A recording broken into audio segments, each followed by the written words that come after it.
प्रेमाने बोला धन निरंकारजी. आज रामनवमी आहे, तर सगळ्यांना रामनवमीच्या हार्दिक हार्दिक शुभेच्छा. राम नाम जप करीत होतो, राम दाविला सद्गुरुने. जगती कैसे जीवन जगणे, हे शिकविले सद्गुरुने.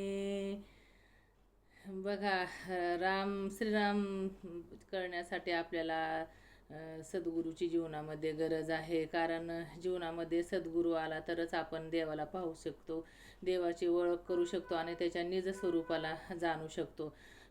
जर स्वतः श्रीराम प्रभू हे भगवान असताना त्यांनासुद्धा जीवनामध्ये सद्गुरू करावा लागला. जेव्हा हे श्रीरामचंद्र भगवान वशिष्ठ ऋषींच्या झोपडीचा दरवाजा खटखटतात, की ते आतून आवाज येतो, वशिष्ठ जे आवाज देतात की कोण आहे म्हणून.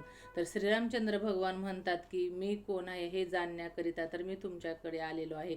स्वतः राम असताना त्यांना सुद्धा सद्गुरू जीवनात करण्याची गरज पडली. मग बघा, आपण तर माणूस आहोत. आपल्याला जर राम कणाकणामध्ये पाहायचं आहे, कोठे आहे, जर त्याचं निज स्वरूप जाणायचं आहे, तर आपल्याला पण जीवनामध्ये सद्गुरूची खरोखरच गरज आहे. म्हणून प्रत्येकाने जीवनामध्ये सद्गुरू करायचं आणि रामाला जाणून घ्यायचं आहे. प्रेमाने बोला धन निरंकारजी.